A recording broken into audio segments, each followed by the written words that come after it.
जेकर तुसी mutual fund च इन्वेस्ट करने बारे सोच रहे हो तो एक इदां दी वीडियो जो तुहानूं बिल्कुल भी मिस नहीं करनी चाहिए। अज दी इस वीडियो दे विच असीं तुहानूं एग्जैक्टली 5 स्टैप्स दस्सांगे कि तुसी म्यूचुअल फंड दे विच इन्वेस्ट करना किवें है।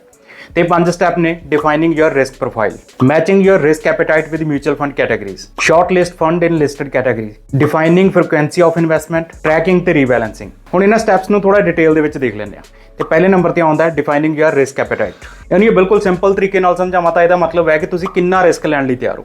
जिवें कि सानूं सारिਆਂ ਨੂੰ पता है कि जिहड़ी इन्वेस्टमेंट 'च रिटर्न ज़्यादा मिल रहा है ਉਹਦਾ रिस्क भी ज़्यादा ही होएगा। रिस्क एपेटाइट देखण ਲਈ 4 ਸਭ ਤੋਂ ज़्यादा इंपॉर्टेंट फैक्टर ਹੁੰਦੇ ਆ, ਜਿਹਦੇ ਵਿੱਚ ਪਹਿਲੇ ਨੰਬਰ ਤੇ ਆਉਂਦਾ ਕਰੰਟ ਇਨਕਮ ਕਿ ਤੁਹਾਡੀ ਕਰੰਟ ਇਨਕਮ ਕਿੰਨੀ ਕੁ ਸਟੇਬਲ ਹੈ। ਦੂਜੇ ਨੰਬਰ ਤੇ ਆਉਂਦਾ ਸਰਪਲਸ ਕਿ ਤੁਸੀਂ ਐਮਰਜੈਂਸੀ ਲਈ ਕਿੰਨਾ ਕੁ ਫੰਡ ਜੋੜ ਕੇ ਰੱਖਿਆ ਹੋਇਆ। ਨੈਕਸਟ ਹੈ ਇਨਵੈਸਟਮੈਂਟ ਹੋਰੀਜ਼ਨ ਕਿ ਤੁਸੀਂ ਕਿੰਨੇ ਟਾਈਮ ਲਈ ਇਨਵੈਸਟ ਕਰਨਾ ਚਾਹੁੰਦੇ ਹੋ। ਤੇ ਲਾਸਟ ਤੇ ਆਉਂਦਾ ਏਜ ਕਿ ਤੁਹਾਡੀ ਇਸ ਟਾਈਮ ਤੇ ਉਮਰ ਕਿੰਨੀ ਹੈ। ਇਸ ਟੇਬਲ ਦੇ ਹਿਸਾਬ ਨਾਲ ਜੇਕਰ ਤੁਹਾਡੀ ਕਰੰਟ ਇਨਕਮ ਸਟੇਬਲ ਹੈ ਤੇ ਤੁਸੀਂ ਘੱਟੋ ਘੱਟ 2 ਸਾਲ ਦਾ ਜੋ ਐਮਰਜੈਂਸੀ ਫੰਡ ਹੈ ਉਹ ਇਕੱਠਾ ਕਰਕੇ ਰੱਖਿਆ ਹੋਇਆ ਤੇ ਤੁਸੀਂ ਘੱਟ ਤੋਂ ਘੱਟ 10 ਸਾਲ ਇਨਵੈਸਟ ਕਰਨਾ ਚਾਹੁੰਦੇ ਹੋ ਤੇ ਤੁਹਾਡੀ ਉਮਰ 25 ਸਾਲ ਤੋਂ ਘੱਟ ਹੈ ਤਾਂ ਤੁਹਾਡਾ ਰਿਸਕ ਐਪੇਟਾਈਟ ਹਾਈ ਹੋ ਸਕਦਾ ਹੈ। ਯਾਨੀ ਕਿ ਤੁਸੀਂ ਜ਼ਿਆਦਾ ਰਿਸਕ ਲੈ ਸਕਦੇ ਹੋ ਆਪਣੀ ਇਨਵੈਸਟਮੈਂਟ ਦੇ ਵਿੱਚ। ਹੁਣ ਇੱਥੋਂ ਦਾ ਤੁਹਾਨੂੰ ਤੁਹਾਡੀ ਰਿਸਕ ਐਪੇਟਾਈਟ ਦਾ ਪਤਾ ਲੱਗ ਜਾਏਗਾ। ਹੁਣ ਅਸੀਂ ਅੱਗੇ ਦੇਖਣਾ ਹੈ ਕਿ ਸਾਡੇ ਰਿਸਕ ਐਪੇਟਾਈਟ ਦੇ ਹਿਸਾਬ ਨਾਲ ਮਿਊਚੁਅਲ ਫੰਡ ਦੀ ਕਿਹੜੀ ਕੈਟਾਗਰੀ ਪਰਫੈਕਟ ਰਹੇਗੀ। ਤੁਸੀਂ ਇਹ ਤਾਂ ਡੈਫੀਨਿਟਲੀ ਸੁਣਿਆ ਹੋਵੇਗਾ ਕਿ ਸਮਾਲ ਕੈਪ ਜ਼ਿਆਦਾ ਰਿਸਕੀ ਹੁੰਦੇ ਆ ਤੇ ਲਾਰਜ ਕੈਪ ਘੱਟ ਰਿਸਕੀ ਹੁੰਦੇ ਆ, ਪਰ ਇਹ ਕੋਈ ਨਹੀਂ ਦੱਸਦਾ ਕਿ ਮਲਟੀ ਕੈਪ ਤੇ ਫਲੈਕਸੀ ਕੈਪ ਦੇ ਵਿੱਚੋਂ ਕਿਹੜੀ ਕੈਟਾਗਰੀ ਘੱਟ ਰਿਸਕੀ ਹੈ ਜਾਂ ਫਿਰ ਸੈਕਟਰਲ ਫੰਡ ਕਿੰਨੇ ਕੁ ਜ਼ਿਆਦਾ ਰਿਸਕੀ ਹੁੰਦੇ ਆ।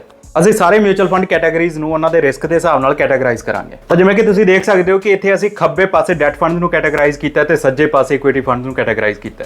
ਤੇ ਓਵਰਆਲ ਜੇਕਰ ਦੇਖਿਆ ਜਾਵੇ ਤਾਂ ਇਕੁਇਟੀ ਫੰਡਸ ਡੈਟ ਫੰਡਸ ਨਾਲੋਂ ਜ਼ਿਆਦਾ ਰਿਸਕੀ ਨੇ, ਬਟ ਫਿਰ ਜੇ ਦੇਖਿਆ ਜਾਵੇ ਤਾਂ ਕਿਤੇ ਨਾ ਕਿਤੇ ਉਹਨਾਂ ਦੇ ਰਿਟਰਨਸ ਵੀ ਬੈਟਰ ਨੇ। ਤਾਂ ਇਸ ਚੀਜ਼ ਨੂੰ ਥੋੜਾ ਐਕਸਪਲੇਨ ਕਰ ਦੇਣਾ ਕਿ ਕਿਵੇਂ ਇਸ ਚਾਰਟ ਨੂੰ ਦੇਖ ਕੇ ਤੁਸੀਂ ਆਪਣੀ ਮਿਊਚੁਅਲ ਫੰਡ ਦੀ ਕੈਟਾਗਰੀ ਨੂੰ ਨੈਰੋ ਡਾਊਨ ਕਰ ਸਕਦੇ ਹੋ। ਮੰਨ ਲਓ ਤੁਸੀਂ ਕੋਈ ਹਾਈ ਰਿਸਕ ਇਨਵੈਸਟਰ ਹੋ ਤਾਂ ਤੁਸੀਂ ਰਿਟਰਨ ਵੀ ਜ਼ਿਆਦਾ ਐਕਸਪੈਕਟ ਕਰੋਗੇ। ਸੋ ਜੇਕਰ ਤੁਸੀਂ ਸੱਜੇ ਪਾਸੇ ਵਾਲੀਆਂ ਕੈਟਾਗਰੀਜ਼ ਦੇਖੋਗੇ ਤਾਂ ਸਮਾਲ ਕੈਪ ਤੇ ਸੈਕਟਰਲ ਫੰਡਸ ਦੇ ਵਿੱਚ ਸਭ ਤੋਂ ਜ਼ਿਆਦਾ ਰਿਟਰਨ ਦੇਣ ਦਾ ਪੋਟੈਂਸ਼ੀਅਲ ਹੈ। ਉਸ ਤੋਂ ਬਾਅਦ ਆਉਂਦੇ ਮਿਡ ਕੈਪ ਫੰਡਸ। ਸੋ ਤੁਸੀਂ ਆਪਣਾ 40 ਤੋਂ 50% ਪੈਸਾ ਇਹਨਾਂ 3 ਕੈਟਾਗਰੀਜ਼ ਦੇ ਵਿੱਚ ਇਨਵੈਸਟ ਕਰਨਾ ਚਾਹੋਗੇ। ਇਹੀ ਸੇਮ ਐਨਾਲਿਸਿਸ ਮੋਡਰੇਟਰ ਜਾਂ ਫਿਰ ਜਿਹੜੇ ਲੋਕ ਘੱਟ ਰਿਸਕ ਲੈਂਦੇ ਆ ਉਹ ਵੀ ਕਰ ਸਕਦੇ ਆ।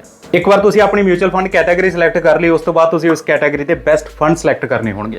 ਹੁਣ ਇੱਥੇ ਤੁਸੀਂ 2 ਚੀਜ਼ਾਂ ਕਰ ਸਕਦੇ ਹੋ, ਜਾਂ ਤਾਂ ਸਾਰੇ ਫੰਡਸ ਦਾ ਰਿਸਕ ਤੇ ਰਿਟਰਨ ਐਨਾਲਾਈਜ਼ ਕਰ ਸਕਦੇ ਹੋ। ਤੇ ਇਸ ਚੀਜ਼ ਨੂੰ ਐਨਾਲਾਈਜ਼ ਕਰਨ ਦਾ ਇੱਕ ਬੜਾ ਹੀ ਸਿੰਪਲ ਜਿਹਾ ਤਰੀਕਾ ਹੈ। ਇਸ ਚੀਜ਼ ਨੂੰ ਐਨਾਲਾਈਜ਼ ਕਰਨ ਲਈ ਤੁਸੀਂ 2 ਪਲੇਟਫਾਰਮ ਦਾ ਯੂਜ਼ ਕਰ ਸਕਦੇ ਹੋ, valueresearch.com ਤੇ morningstar.com। ਇਹਨਾਂ 2 ਪਲੇਟਫਾਰਮ ਤੇ ਇਹਨਾਂ ਫੰਡਸ ਦੀ ਪਰਫਾਰਮੈਂਸ ਦੇ ਨਾਲ ਇਹਨਾਂ ਦੇ ਰਿਸਕ ਪੈਰਾਮੀਟਰ ਜਿਵੇਂ ਕਿ ਅਲਫਾ, ਬੀਟਾ, ਸਟੈਂਡਰਡ ਡੈਵੀਏਸ਼ਨ ਵੀ ਦੇਖਣ ਨੂੰ ਮਿਲ ਜਾਣਗੇ।